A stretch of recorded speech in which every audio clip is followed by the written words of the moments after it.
I've started to integrate time lapses in my videos, and I'm going to show you today how I shoot them and edit them, camera settings, gear, everything you need to know to create those really cool time lapses for your real estate videos. So let's get into it now.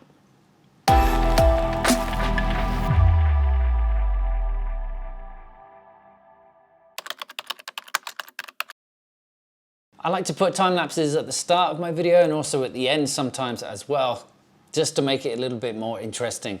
The intro can be really cool when you're showing the exterior of a building, and also for an outro you can get those nice sunset to blue hour shots that really transition nicely to the end of a video when you fade to black.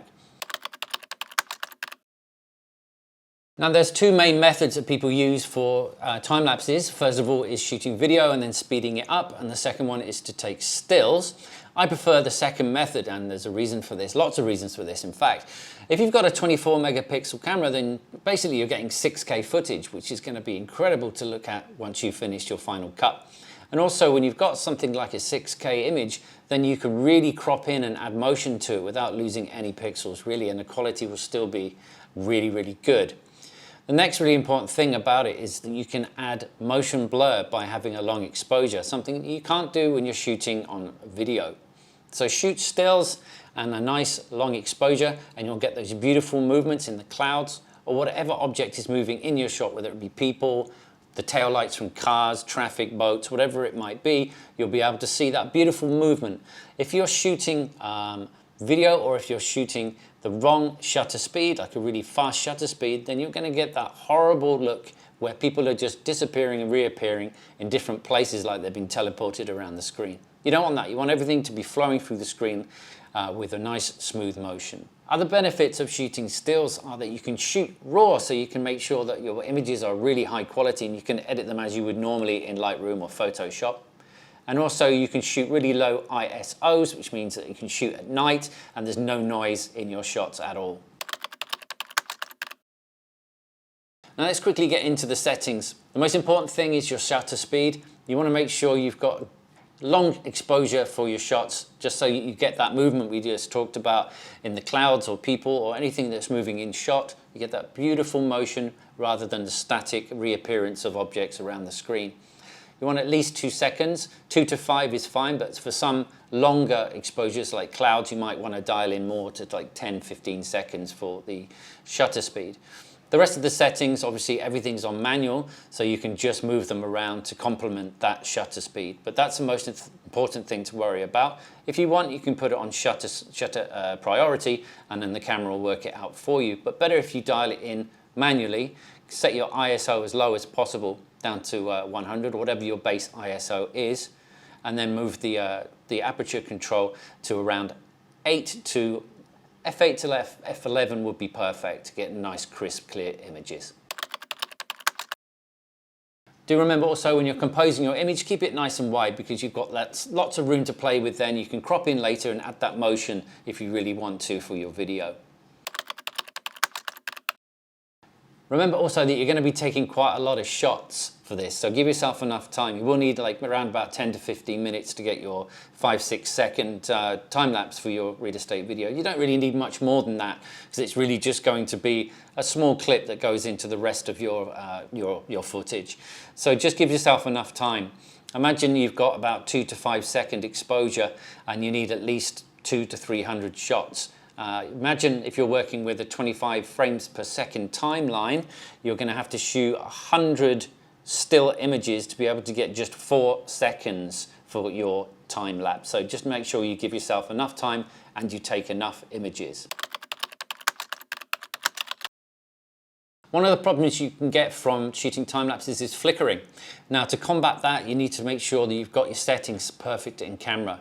A few things to think about with flickering is to make sure that you have your auto white balance off, make sure auto ISO is also off, and also make sure that your focus is set to manual. The gear you need you already have, probably camera, lens, tripod. The only addition you'll need is a ND filter or a variable ND filter to be able to control the amount of light coming in if you're doing a long exposure for time lapse during the daytime. Obviously it's going to be much brighter during the day, and if you're shooting 2 to 5 second exposures, there's a lot of light coming in, and you'll need to be able to control that by using a filter. ND filters and variable ND filters will be your best friend for these, and you can pick them up quite cheap. For your interval timer settings, there's only 2 things you really need to worry about. Make sure your interval timer is set up for a longer duration than your shutter speed. So if you're doing a long exposure to get those nice movements that we talked about, it will be, say, 2, 3, 4, or 5 seconds. Whatever that is, you need to make sure that your interval is longer than that. You don't want it to be trying to take a picture while it's still exposing the previous one. So simply, if you have a 2-second shutter speed, then your interval timer has to go off at least every 2.5 seconds. The only other thing is dialing in the amount of photos you want it to take. Usually 200 to 300 will be a good amount of photos to take, but if you're shooting around a 2-3 second exposure, then 10-15 minutes, go for a wander, come back, everything will be perfect. Okay, so we're going to get into editing now. I'm going to show you how to do that right now in Lightroom, so let's jump in. First thing I'm going to do is just hit my preset. I'm going to use my real estate preset for this one. And that's going to update for all the images, so it will just take a few seconds to apply that.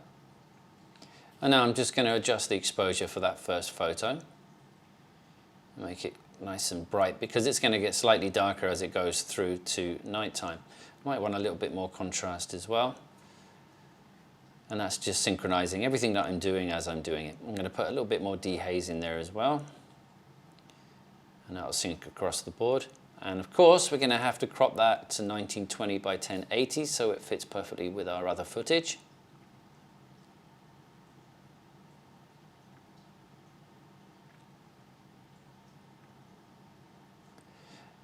And the final thing we want to do is make sure that the verticals are all nice and straight. So we're not going to use auto, because auto on each one will be slightly different. So I'm going to use guided. And I'm just going to go down the line here.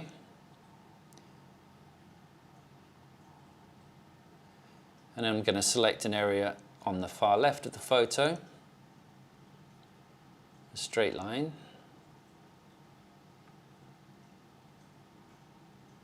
As far down as I can. And then that will be perfectly straight, and hit done.